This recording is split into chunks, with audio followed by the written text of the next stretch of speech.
लेते हैं, ठीक है कि नहीं? चलो शांति से पढ़ते हैं। आज थोड़ा चलेंगे आगे।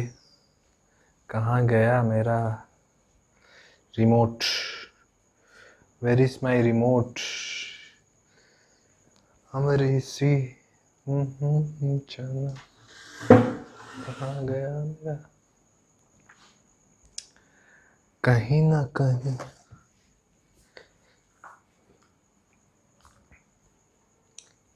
चलो, बुलावा आया है, माता ने बुलाया है, जय माता दी।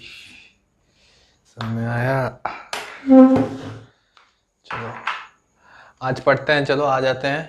इलेक्ट्रिसिटी का लास्ट 2 लेक्चर है आज और कल, ख़त्म। ज़्यादा नहीं है, ठीक है ना? तो सबसे इम्पोर्टेंट चैप्टर आपका ख़त्म हो गया। कितना दिन? 5 दिन लगा, 5-6 दिन लगा, मगर आज और कल ख़त्म। उसके बाद न्यूमेरिकल करना है, सिंपल पेपर से करना है, ठीक है? बोर्ड पैटर्न में पढ़ेंगे थोड़ा, बोर्ड में कैसा है, क्वेश्चन आता है, क्या आता है, ठीक है? तो पता चलेगा। थोड़ा सा जूम करते हैं, क्वेश्चन भी करेंगे आज थोड़ा, ठीक है? चलो अभी पढ़ेंगे। ओम्स लॉ तक तो पढ़ लिए। अभी तक क्या पढ़े, थोड़ा मैं रिवाइज कर देता हूँ। अभी तक हम लोग क्या पढ़े, देखो। अभी तक हम लोग क्या पढ़े? अभी तक पहले पढ़े आई तो करंट होता है Q/T। फिर पढ़े potential difference is equal to R done by Q. फिर क्या पढ़े? ओम्स लॉ पढ़े। उसके बाद V is equal to I R, जहाँ पे R is equal to resistance होता है, ठीक है? इतना ही पढ़े, बहुत ज़्यादा नहीं पढ़े, बहुत न्यूमेरिकल किए। जो आता है आपको और प्रैक्टिस करना। आप लोग न्यूमेरिकल प्रैक्टिस करो जितना कर सकते हो, समझ में? मैं जितना करा दिया, आप अपने से भी करना। कुछ डाउट होता है तो पूछो। ये कर लिए, फिर रेजिस्टेंस कर लिए, मैं बताया था सर्किट बनाने के लिए। सर्किट कल न्यूमेरिकल किए थे, ठीक है कि नहीं? कि ऐसे रहता है, इसको बोलते हैं क्लोज सर्किट। ये है हमारा स्विच, ये है सेल, क्योंकि एक है, अगर और एक लगा दूँ तो बैटरी हो जाएगा। ये है रेजिस्टेंस का सिंबल, ठीक है? हर चीज़ में रेजिस्टेंस रहता है, मैं कल बताया था। अगर यहाँ पे और भी लगा सकते हो, ये बल्ब है, ये बल्ब का सिंबल है। ऐसे करके बहुत सारा चीज़ है, इसको सर्किट डायग्राम बोलते हैं। थोड़ी ना हमको अभी यहाँ पे पूरा मैं ड्राइंग बनाऊंगा, ऐसे सॉल्व करने के लिए करते हैं। तो अभी देखो, आज पढ़ेंगे थोड़ा रेजिस्टेंस एंड रेजिस्टिविटी, ठीक है? रेजिस्टेंस एंड रेजिस्टिविटी के बारे में आज थोड़ा पढ़ेंगे। तो क्या पढ़ेंगे, देखो। आपको मैं बताया था कल रेजिस्टेंस क्या होता है। कल मैं बता रहा था क्लास में, थोड़ा बहुत बताया था।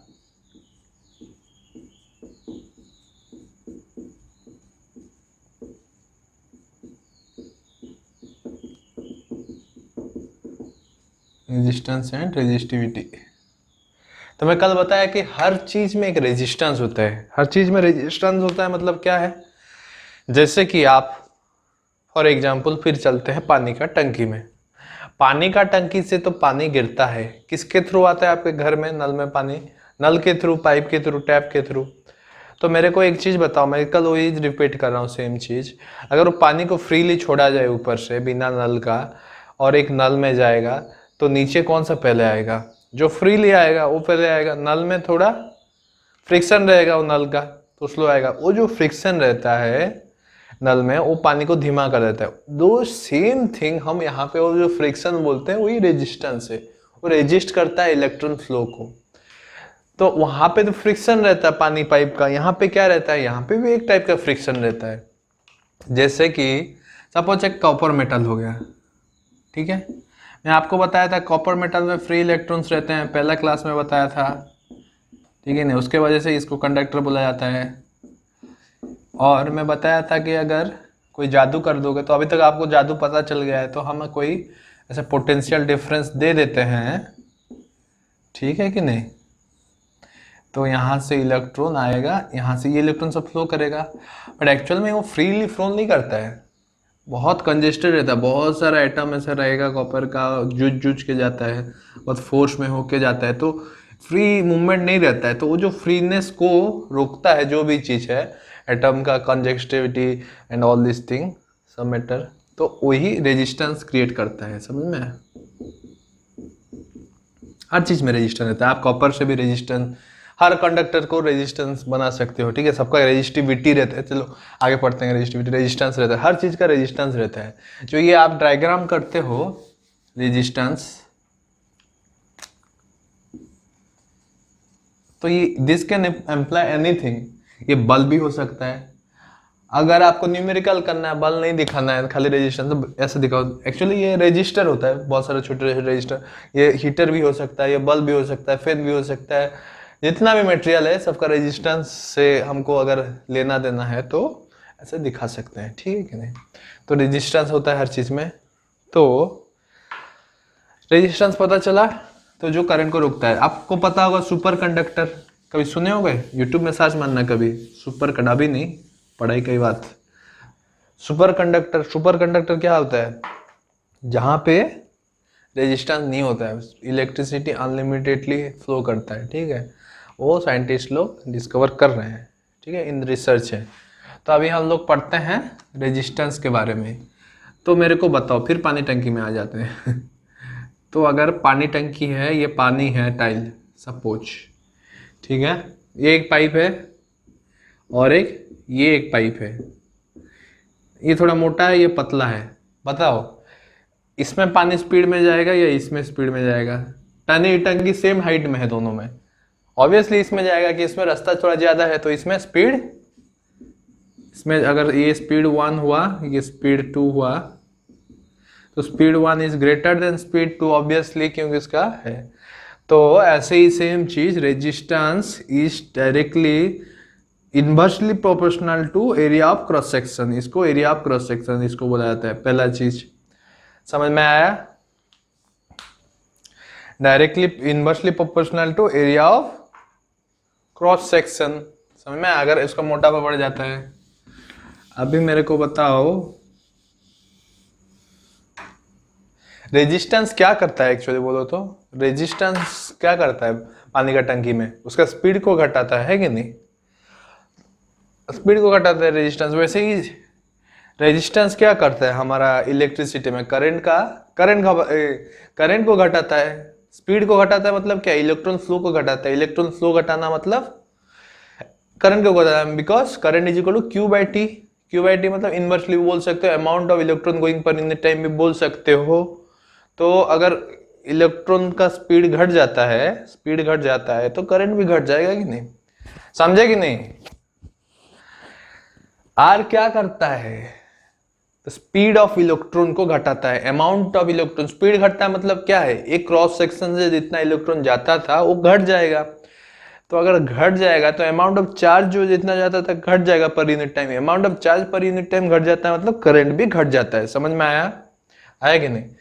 तो रेजिस्टेंस ये करता है, अगर आपका एरिया ऑफ क्रॉस सेक्शन अगर आपका छोटा रहेगा तो क्या होगा, वहां से इलेक्ट्रॉन का स्पीड घट जाता है, अगर मोटा एरिया ऑफ क्रॉस सेक्शन रहेगा तो इलेक्ट्रॉन का स्पीड बढ़ जाएगा, तो करंट भी बढ़ जाएगा। तो रेजिस्टेंस करंट भी बढ़ जाएगा, तो रेजिस्टेंस ऑपोजिट है, ठीक है, एरिया ऑफ क्रॉस सेक्शन बढ़ाओगे तो रेजिस्टेंस घट जाएगा, क्योंकि जब एरिया ऑफ क्रॉस सेक्शन बढ़ जाता है तो इजीली इलेक्ट्रॉन फ्लो करेगा, उसको थोड़ा फ्रीली मूव करेगा, ठीक है, ये ऑब्वियस है। अगर मैं same pipe, area of cross section same है, एक पाइप ऐसा है और एक पाइप ऐसा है, इतना दूर लंबा है, अगर पानी दोनों का स्पीड सेम है अंदर घुसते टाइम, तो यहाँ से निकलते टाइम किसका स्पीड स्लो होगा, सपोज ये V1 है, ये V2 है, ऑब्वियसली V2 का कम होगा स्पीड, क्योंकि यहाँ से सपोज U1 हुआ, U मतलब समझे हो 9th क्लास में पढ़े थे, इनिशियल वेलोसिटी दोनों का सेम है, इतना दूर क्या होगा, ये फ्रिक्शन होगा, और निकल आएगा। यहाँ पे क्या होगा, इतना दूर फ्रिक्शन होगा, फिर इतना फ्रिक्शन होगा, तो इसका वेलोसिटी घट जाएगा इसका वेलोसिटी से। तो ये v2 is less than v1 होगा कि नहीं, जब निकलते निकलते होगा कि नहीं। इसका दोनों का स्पीड घुसते समय सेम था, निकलते समय क्या हुआ, ये v1 से निकला, v2 से निकला। अभी मेरे को बताओ v2 स्मॉलर देन v1 होगा कि नहीं, क्योंकि ये u1 इतना दूर फ्रिक्शन होने के बाद v2 बना है, ये इतना दूर होने का v1 बना है, तो ऑब्वियसली v2 ज्यादा कम होगा। तो इससे क्या पता चलता है, resistance is directly proportional. Same चीज, ये पानी दिखा रहा था, इलेक्ट्रॉन का भी सेम चीज है। अगर वायर लंबा रहेगा तो ज्यादा फ्रिक्शन होगा, फ्रिक्शन ज्यादा होगा तो उसका रेजिस्टेंस बढ़ेगा। ठीक है, तो resistance is directly proportional to L. समझ में आया। तो इसको कंबाइन करके हम लोग क्या लिख सकते हैं, R is directly proportional to L by A. तो एक बॉडी का अगर एरिया आप क्रॉस सेक्शन बढ़ा देते हो तो रेजिस्टेंस घट जाता है। अगर एक बॉडी का लेंथ घटा देते हो तो रेजिस्टेंस भी घट जाता है। समझ में आया क्यों होता है, मैं रीजन बता दिया। ठीक है, सिंपल रीजन, समझे। ठीक है, समझे कि नहीं। तो हमको एक चीज मिला, क्या मिला कि resistance is directly proportional to L and inversely proportional to area of cross section. अगर एरिया ऑफ क्रॉस सेक्शन बढ़ाओगे, मोटा करोगे तो रेजिस्टेंस घट जाएगा, अगर लेंथ को लंबा करोगे तो रेजिस्टेंस बढ़ जाएगा। ठीक है कि नहीं। तो ये निकला डायरेक्टली प्रोपोर्शनलिटी कांस्टेंट। समझ में आया। तो अभी देखो एक चीज आ जाता है, डायरेक्टली प्रोपोर्शनलिटी को हटा सकते हैं, एल बाय ए। ये है प्रोपोर्शनलिटी कांस्टेंट, बोला जाता है रो, रो बोला जाता है इसको। ये क्या है, एक बॉडी का रेजिस्टिविटी है। दिस इज रो, रो बोला जाता है, इसका यूनिट है रो। रेजिस्टिविटी और electric resistivity of material of conductor. ऐसा यूनिट ऑफ रेजिस्टिविटी क्या है, ऐसा यूनिट निकालेंगे, इसको रो बोला जाता है, या रो बोला जाता है इसको। और ये क्या है, rho is equal to resistivity, rho is equal to electrical resistivity of a material. ठीक है, रो का यूनिट कैसे निकालेंगे, देखो रो इज इक्वल टू यहां से निकालो, that implies rho is equal to R A by L, है कि नहीं। आर का यूनिट क्या है, ओम, ए का यूनिट क्या है, मीटर स्क्वायर, एल का यूनिट क्या है, एम, तो ये होता है rho metre. So unit of resistivity is rho metre. Resistivity होता क्या है, रेजिस्टिविटी क्या होता है, हर मटेरियल का रेजिस्टिविटी। तो रेजिस्टिविटी क्या होता है, समझ में आया। R is equal to rho L by 2, ये प्रोपोर्शनलिटी कांस्टेंट है जिसको रो बोला जाता है। रो मतलब इसको, ये सिंबल को रो बोला जाता है। Rho is equal to resistivity, resistivity और electrical resistivity of material, resistivity of material. समझ में आया क्या होता है वो इलेक्ट्रिकल रेजिस्टिविटी ऑफ मटेरियल। जैसे रेजिस्टेंस एक कांस्टेंट निकलता है, मगर फिजिक्स देखो, मैथ में क्या होता है, हम कांस्टेंट को, प्रोपोर्शनलिटी कांस्टेंट को हटा देते हैं, मगर उसका मीनिंग नहीं रहता है। और फिजिक्स में हर चीज का मीनिंग रहता है। देखो रेजिस्टिविटी क्या होता है, देखो मैं बताता हूँ, यहां से निकालेंगे, समझ में आया, इससे निकालेंगे।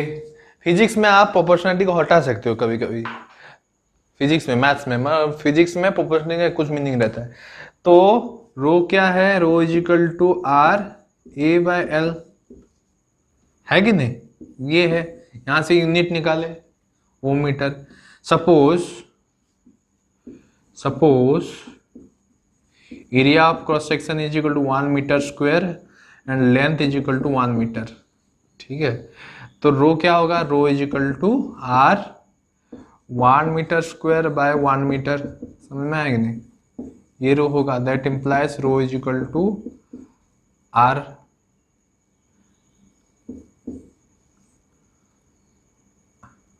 रो इज इक्वल टू आर, है कि नहीं, rho is equal to R ohm metre. अभी बताओ क्या है, क्या है, ये क्या निकला, rho is equal to R ohm metre, क्या है ये। तो इससे आप क्या बता सकते हो, इससे बता सकते हो कि resistivity of an material, electric resistivity of a material is defined as the resistance of the same material of length 1 metre and area of cross section 1 metre square. क्या बोला इंग्लिश में तो मैं बताता हूं। देखो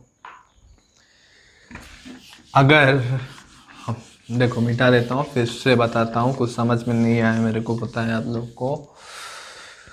अभी हम एक फॉर्मूला डिराइव किए, R इज इक्वल टू जो L/A, ये निकला। ये क्या है फॉर्मूला, पूरा समझते हैं। देखो सपोज मैं कॉपर लेता हूं, इसका एरिया ऑफ क्रॉस सेक्शन कितना है 1 मीटर स्क्वायर है और लेंथ है 1 मीटर।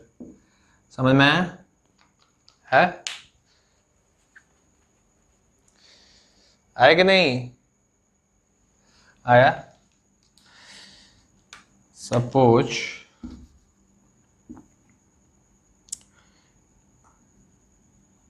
इतना हो, हर चीज का रेजिस्टेंस होता है। रेजिस्टेंस कैसे माप सकते हैं? मशीन आता है रेजिस्टेंस मापने के लिए, नहीं तो और एक वे से माप सकते हो। आपको पोटेंशियोमीटर एमीटर पता चल गया, मैं बता दिया उसको। पोटेंशियोमीटर एक मटेरियल का सपोज मैं आपको ऐसे सर्किट दे दिया, ठीक है।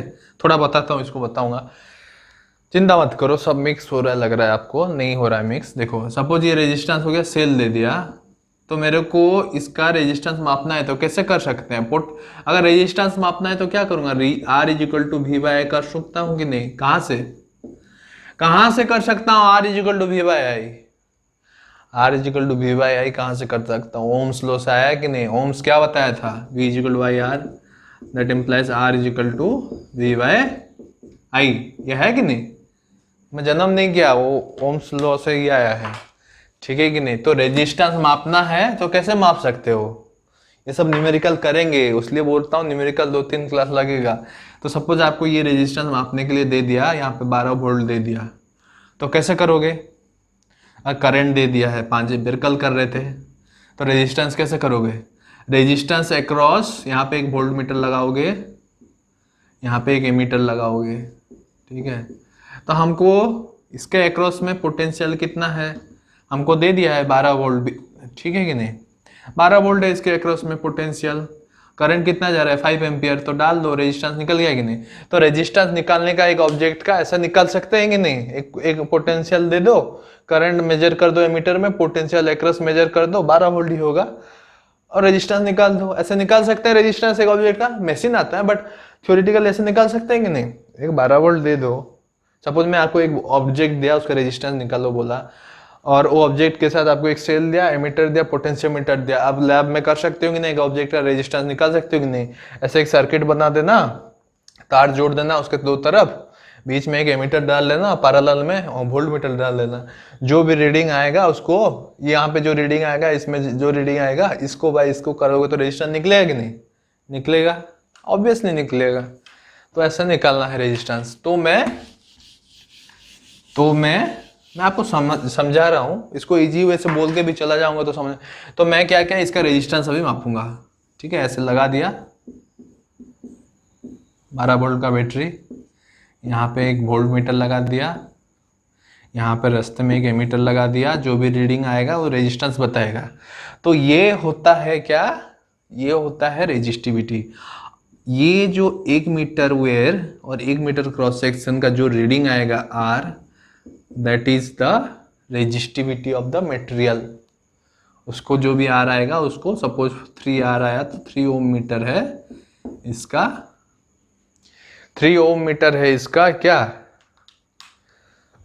रेजिस्टिविटी। तो resistivity of a material is defined as the resistance per unit length per unit cross section. Resistance per unit length per unit cross section में जो रेजिस्टेंस रहेगा उसको रेजिस्टिविटी बोला जाता है। और resistivity of a material is a constant quantity. Her material का अपना अपना रेजिस्टिविटी रहता है, ठीक है कि नहीं? समझे कि नहीं? हर मटेरियल का एक एक रेजिस्टिविटी रहता है, उसको मोटा पतला करके चेंज करना पड़ता है resistance. Resistivity is a intrinsic property of a material. उसका मतलब क्या है? अगर कॉपर का कॉपर का 1 मीटर वेयर 1 मीटर स्क्वायर लेते हो, दुनिया में किधर भी ले लो, यूएस में ले लो, इंडिया में ले लो, उसका रेजिस्टिविटी सेम निकलेगा। जैसे कि मेरे को याद नहीं है, रेजिस्टिविटी ऑफ कॉपर में देखो 1.62 इंटू 10⁻⁻8, बुक में आप देख सकते हो 1.6 इंटू 10⁻⁸ ओम मीटर है कॉपर का। 1 metre copper, 1 metre square copper और 1 मीटर लेंथ का कॉपर लेते हो, उसका रेजिस्टेंस मापते हो, तो ये आएगा यूनिवर्सली। ठीक है कि नहीं, आएगा। कॉपर हो गया, सिल्वर हो गया, सबका दिया है बुक में, देख लेना, वो याद नहीं रहता है। तो क्वेश्चन कैसा आएगा आपको, सुनो, एक क्वेश्चन करेंगे तो समझ में आएगा। ठीक है, सपोज मैं एक क्वेश्चन बनाता हूं, ये देखो ऐसे रेजिस्टिविटी दिया हो, एक क्वेश्चन करते हैं तो समझ में आएगा। देखो रेजिस्टिविटी जो intrinsic property, resistance is not intrinsic मतलब यूनिवर्सल, जो कि अपना अंदर का प्रॉपर्टी है। ठीक है कि नहीं, अंदर का रेजिस्टिविटी कांस्टेंट प्रॉपर्टी, वो चेंज नहीं होता, बट रेजिस्टेंस को हम चेंज कर सकते हैं। कब चेंज कर सकते हैं, लेंथ और एरिया कमा बढ़ा के। रेजिस्टेंस हम क्रिएट कर सकते हैं, बट रेजिस्टिविटी क्रिएट नहीं कर सकते। Resistivity is intrinsic property. Intrinsic property, intrinsic property मतलब क्या है, वो चेंज किया नहीं जा सकता। रेजिस्टेंस इंट्रिंसिक प्रॉपर्टी नहीं है, वो हम क्रिएट कर सकते हैं। सपोज आपको मैं कॉपर दे देता हूँ, ठीक है, क्वेश्चन समझ में आ जाएगा इससे। कॉपर दे देता हूँ, उसका रेजिस्टिविटी इतना है, मतलब क्या है, 1 मीटर कॉपर 1 मीटर स्क्वायर और 1 मीटर कॉपर लोगे तो रेजिस्टेंस इतना दिखाएगा। तो इतना कॉपर एक दे देता हूँ और आपको बोलता हूँ कि मेरे को 1 मीटर कॉपर दे देता हूँ आपको। ठीक है, 1 मीटर कॉपर दे दिया आपको, कॉपर दे दिया, और मैं बोला कि 1 मीटर कॉपर, सपोज आपको एक कॉपर दे दिया, 1 मीटर नहीं दिया, बहुत कॉपर दे दिया, बोला कि आपको 1 मीटर कॉपर, 1 मीटर में 1 मीटर कॉपर होना चाहिए और उसका रेजिस्टेंस होना चाहिए 1.62 ओम होना चाहिए रेजिस्टेंस। मेरे को 1.62 ओम का एक मटेरियल चाहिए और उसका लेंथ होना चाहिए वो मटेरियल का 1 मीटर होना चाहिए। मेरे को एक जगह में लगाना है, ठीक है, सर्किट में लगाना है, उसका लेंथ 1 मीटर होना चाहिए और रेजिस्टेंस इतना चाहिए, और आपके पास कॉपर है। ठीक है, मोटापा जो भी होना है चलेगा। अब क्या करोगे, मोटापा नहीं, तो आप क्या कर सकते हो, पहले निकालोगे एरिया ऑफ क्रॉस सेक्शन कितना चाहिए यहाँ से, तो आर, मेरे को रेजिस्टेंस कितना चाहिए, ये फॉर्मूला से 1.62 ओम चाहिए रेजिस्टेंस। रेजिस्टिविटी पता है हमको, ठीक है, ओम मीटर। हमको कितना लेंथ चाहिए, 1 मीटर, तो यहाँ से एरिया ऑफ क्रॉस सेक्शन पता चल जाएगा। ये कट जाता है, ये कट जाता है, ये कट जाता है, ये कट जाता है, तो एरिया ऑफ क्रॉस सेक्शन कितना निकला,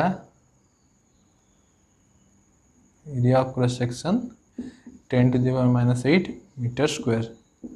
तो इतना मीटर स्क्वायर, इतना पतला करोगे तो जाके काट काट के पतला करोगे तो इतना ये होगा। तो इसमें बहुत वैरायटी क्वेश्चन किया जा सकता है, ठीक है कि नहीं। क्वेश्चन करते हैं, ये समझ में आएगा, विदाउट क्वेश्चन नहीं समझ में आया।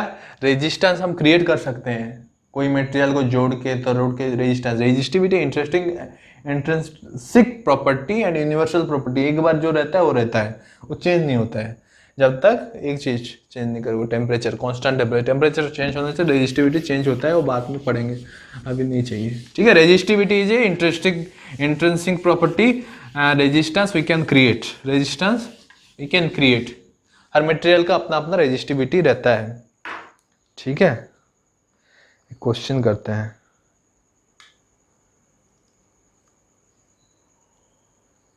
देखो एक रेजिस्टेंस, देखो एग्जांपल 12.5 आपका बुक का, resistance of a metal wire of length 1 metre, resistance of a metal wire of length क्या दिया है 1 मीटर इज 26 ओम। देखो एक चीज मैं फिर से रिपीट कर रहा हूं, थोड़ा भूल गया बोलने के लिए। Resistivity of a material is defined as the resistance of a material for 1 metre length and 1 metre cross section at room temperature. समझ में, रूम टेम्परेचर भूल गया था, एट रूम टेम्परेचर में होना चाहिए। टेम्परेचर घटाने से बढ़ाने से रेजिस्टिविटी घटता बढ़ता है, तो रेजिस्टिविटी एट रूम टेम्परेचर, समझ में, रूम टेम्परेचर ऐड करना। मैं थ्योरी नहीं बुला रहा हूँ, आप बुक में देख लेना, वो सब थ्योरी है, मैं जितना न्यूमेरिकल हो सके करा रहा हूँ। रेजिस्टेंस इतना है, लेंथ इतना है, ठीक है, if the diameter of the wire is, diameter है 0.3 mm, डायमीटर है is 0.3 mm, what will be the resistivity. यहाँ से रेजिस्टिविटी निकालना है, कुछ नहीं है, फॉर्मूला में डालो, पहले इसको mm को चेंज कर दो, ठीक है कि नहीं। mm को चेंज करोगे तो 0.3 into 10 to the power -3 metre होगा कि नहीं, 10 टू द पावर -3 मीटर होगा, 2 मीटर होगा, 10 to the power -2, 100 mm equal to 1 metre, ठीक है कि नहीं, समझ में। तो 10 टू पावर -2 मीटर, तो ओम हो गया इतना, तो यहाँ से डाल दो R equal to rho L by A, तो that implies rho is equal to R A by L, that implies R is equal to 26, A is equal to area of cross section दिया है, area of cross section the diameter, sorry area of cross section भी निकालना है, sorry ये लंबा चौड़ा है question, तब देखो एरिया ऑफ क्रॉस सेक्शन निकालना है, देखो ये क्या है, ये डायमीटर दिया है, ये क्या है, मैं ओम लिख दिया हूँ, कुछ भी लिख देता हूँ, सुनता नहीं हूँ, इसलिए मैं बोर्ड एग्जाम में खराब हो गया था फिजिक्स। डायमीटर इतना हुआ, ठीक है, तो इतना डायमीटर हुआ, एरिया ऑफ क्रॉस सेक्शन क्या होगा, पाई आर स्क्वायर, राउंड है ना, लिख सकते हो pi d/2 whole square, pi 0.3 into 10 to the power -2/2 whole square, ठीक है कि नहीं। इतना करोगे लंबा चौड़ा हो जाएगा, समझ में।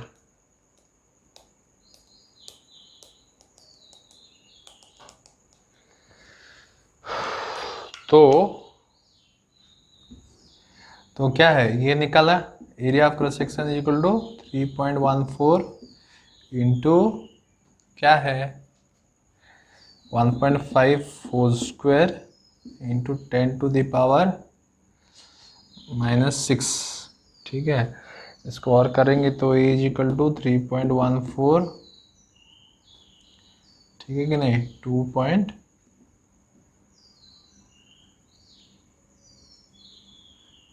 Into 2.5 into 10 to the power -6, ठीक है। तो ये around 6.47 into 10 to the power -6, ठीक है। ये हो गया एरिया ऑफ क्रॉस सेक्शन। अभी डाल दो R इक्वल टू, तो हमको क्या डालना है, रेजिस्टिविटी निकालना है, R इक्वल टू A/L, तो R दिया है 26 इंटू एरिया निकला 6.47 into 10 to the power -6 metre square by L कितना है 1 मीटर, ठीक है, 26 ओम है, तो मीटर कट गया, तो 26 into 6.47 into 10 to the power -6 ohm metre. इसको सॉल्व करेंगे तो कितना होगा,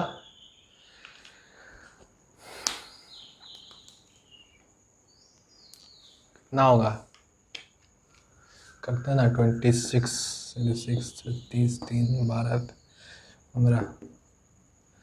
15 हो रहे, देखो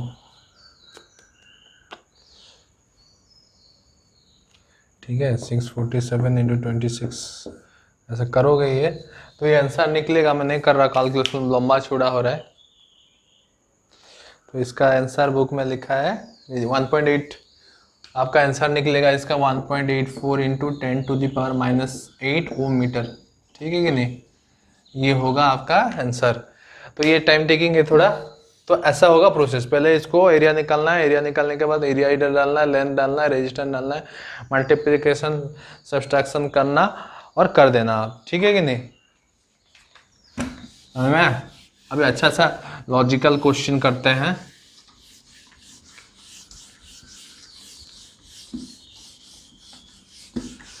अभी अच्छा सा लॉजिकल क्वेश्चन करते हैं, देखो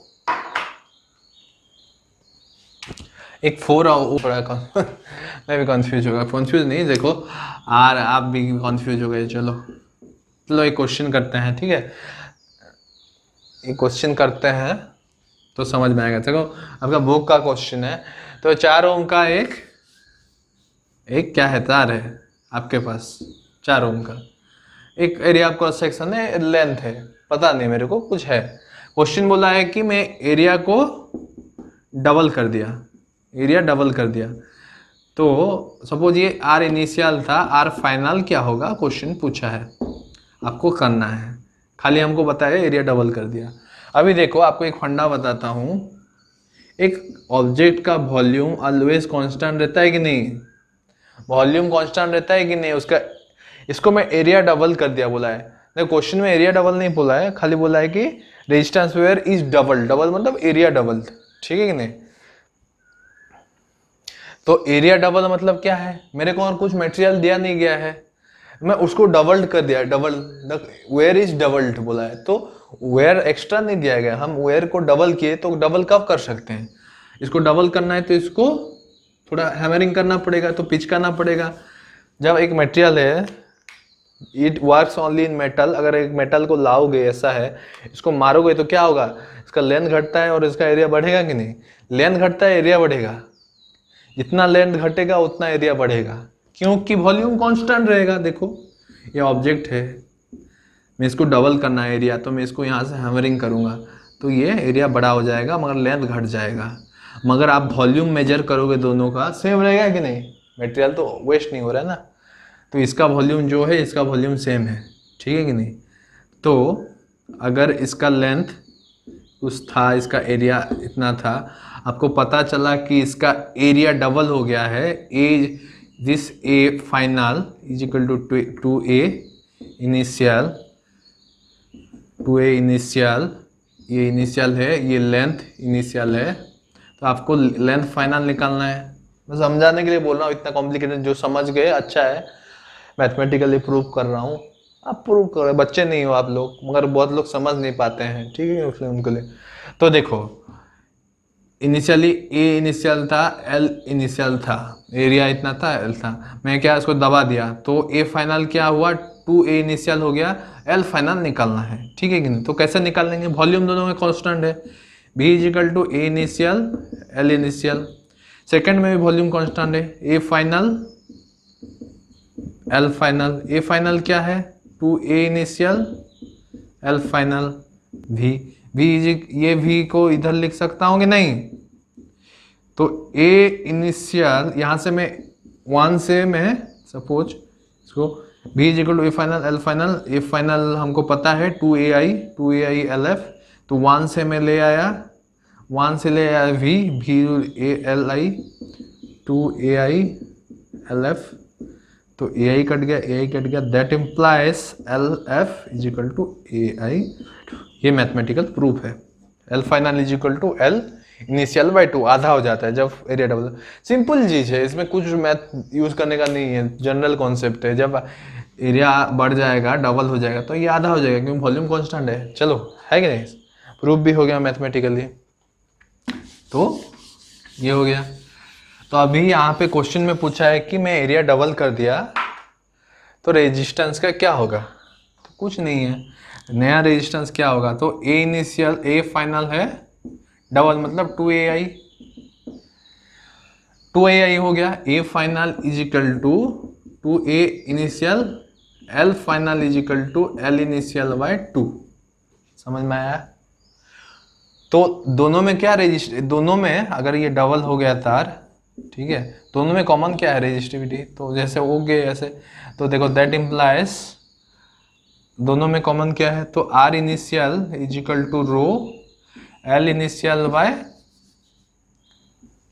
ए इनिशियल, है कि नहीं, R initial, that implies rho is equal to, तो हम ये है पहला कंडीशन जहाँ पे आर इनिशियल 4 ओम है, हमको आर फाइनल निकालना है, R final is equal to rho L initial by नहीं L final by A final, है कि नहीं, फाइनल है जो भी निकला, तो R final is equal to rho L final क्या है, एल फाइनल क्या है L initial by 2 by A final क्या है 2ai, समझ में, that implies R final is equal to rho L initial A initial by 1/4, समझ में आएगा नहीं, ये 2 मिक्स हो गया।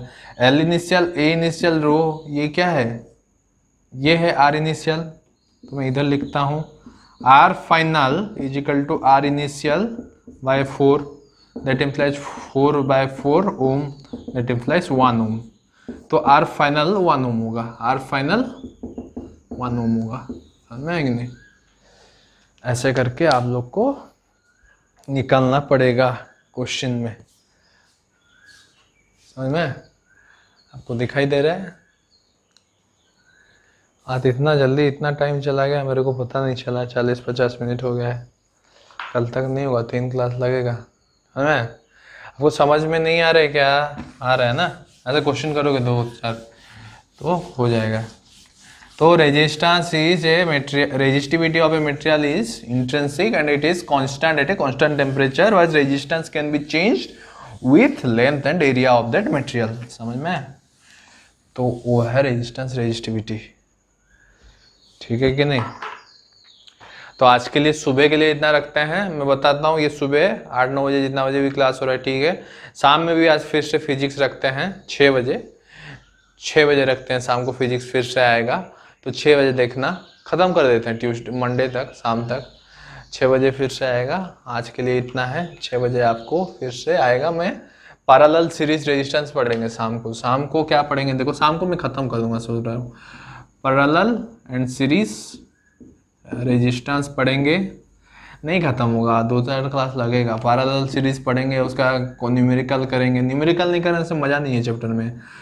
फिर आपका पावर पढ़ेंगे, फिर हीट पढ़ेंगे, फिर हो गया, फिर न्यूमेरिकल करेंगे, फिर सैंपल पढ़ेंगे, तो 1-2-4 क्लास लगेगा, 4 days मोर, ठीक है नहीं। संडे वेडनेसडे तक ख़त्म हो जाएगा, तो फिर हम आपको केमिस्ट्री शुरू करेंगे, ठीक है।